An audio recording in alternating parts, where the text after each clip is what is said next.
So, message in response to YG, and I'll pop it on the screen somewhere so you can obviously see what the actual message is. But to paraphrase, we have an issue whereby we have healthy boundaries and we have avoiding.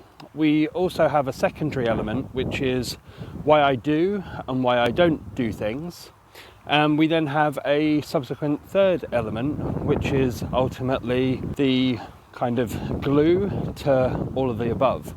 So what we then have is we have a question, but it's not stated as a question because there is actually a comma after the who am I really. So what we should be doing is we should be typing it out as who am I really from a place of wanting to then go looking for answers, unless of course you're avoiding. And basically what we have is the statement, which it then actually becomes, should be slightly different. And what we should be doing is we should be working it out from the place of who I am really, but who am I really? And that question will then open the door to stop the actual avoiding and then to actually go looking for the stuff that is actually deeper, seated and beyond that. But then we also have the self-acceptance side, and we also have the looking for connection. And this is actually a prime example of very much why a lot of people get stuck and there is no way to go. Because most of the modern kind of therapies and traditional kind of setups, they don't explore things in this manner. But whether it's a textbook limitation or whether or not it's an evolution thing, whereby we look at the surface level rather than what's actually going on deep beneath in order to then actually go back to the root cause rather than deal with the symptoms and then subsequently move forward. So where we're going to begin with this one is we're actually going to go to the original point. And the original point is around how do you actually know if it's healthy boundaries and how do you know if you're actually avoiding? And the simple answer to this is you don't, because these are two extremes. So healthy boundaries you don't actually need to avoid, whereas avoiding you're not going to avoid because you have to avoid. So therefore, because they are extremes and they're opposites, we then have to get to a position whereby we can understand how we have control in such a scenario. So with the avoiding, you have control by removing yourself from a situation.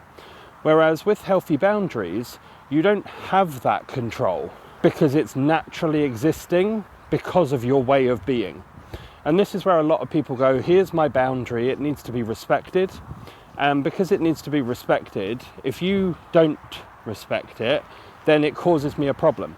But because it causes a problem, we then have to come at it from a place of defense rather than alignment and energetic consistency. So when we're looking at it from this perspective, how do you know if it's a healthy boundary? Well, you yourself have to go through and do all the self-work. And by the self-work, what we're actually talking about is understanding exactly who you are based on all of your programming, conditioning, and everything else that comes between. So when we go back and do all of this work, subsequently what we're doing is we're understanding the person that we are from a place of the historical, out of our control conditioning that we had to be in order to survive. And then what we do is we have the avoiding factor, which is, well, hold on, do I actually want to face myself? Because if I don't want to face myself, then I have an even bigger problem, because I've got nowhere really to go. And because I've got nowhere really to go, I have to avoid the old version of self, and I have to kind of connect with a version of self that I've never yet created in order to then basically move forward and align myself with the person that I was actually meant to be rather than who I was conditioned to be. And because we have the avoiding side from both sides, you have to avoid the old self, but the only thing you can currently do and the only thing that you know how to do is to avoid the new version of self. So you're kind of stuck in this push-pull paradigm whereby you haven't yet created the new version, and therefore you're between worlds. So how do you navigate that? You have to make slow progress over time. It's going to change instantly at some point because you will just naturally have that switchover effect. But when you look at it from a linear perspective, it's the timeline that then takes the time. So because we have that element, you then go into the secondary element, which is why you have why I do things and why I don't do things. So you've been conditioned historically to do things a certain way in order to fit in, to do things a certain way so that you can survive, to do things a certain way so you can get that external validation and that external acceptance, and therefore you can be connected to other people. And historically that's worked for you, but currently you'll find that everything then gets a bit foggy because the brain fog element is you in the process of switching over. So what you're now doing is you're not actually looking for self-acceptance or connection from anything other than yourself. So actually, you're not looking for self-acceptance, you're just looking for generalized acceptance historically. Now you've got a problem because you associate that level of acceptance with now needing self-acceptance. But you can't have self-acceptance when you have the rejection element from the boundary section and also the avoiding section.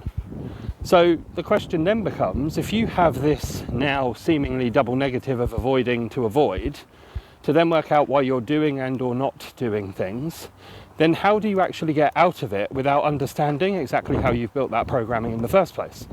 And the answer is, you probably can't. Because when you go to textbook and mainstream, what you're actually going to be doing is just going, how is life at the minute? Okay, what can we do moving forward to change that? So what you're technically doing is just building layer upon layer of programming on programming. And then you're never going to get out of that because you're not going back to the root cause in order to understand why you do things. But more importantly, also the why attaches to the overall glue, which then glues everything else together. And once you generally tend to know the why, you can work out the patterning, you can work out everything that's gone before it. And you can also get to a position whereby you can understand a bit more about who you were from a place of conditioning, and therefore you can avoid all of those conditions.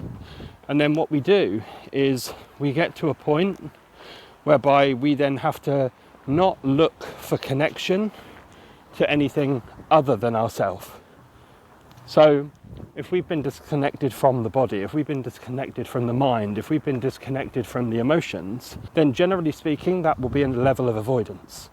And that level of avoidance needs to be corrected, but from a place of being healthy, and therefore you then have to put in place healthy boundaries for how you wish to operate moving forward.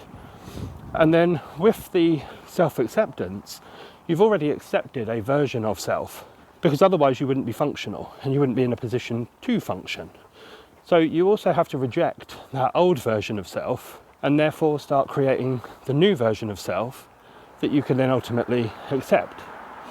And then because we're looking at it from that place, we then have a structure that's built threefold on top of itself, from a place of, well, something needs to change, but there's all these barriers in the way and there's no logical path to actually coming out the other side. So the brain fog then comes in because it's kind of clouding your vision and your judgment, while you're then able to function from then a place of doing all of this work in the background. And then what you'll find is naturally, as you start aligning with the truer version of yourself, based on the version of yourself that you're looking to create, then you'll actually find that the brain fog subsides and you embody more of the identity. Therefore, it will then become healthy, and therefore you won't need to avoid. So hopefully that gives you a bit of background, but if you've got any further questions, then do let me know and I'll drop you another video. But as always, until next time, trust the process, and it's bye for now.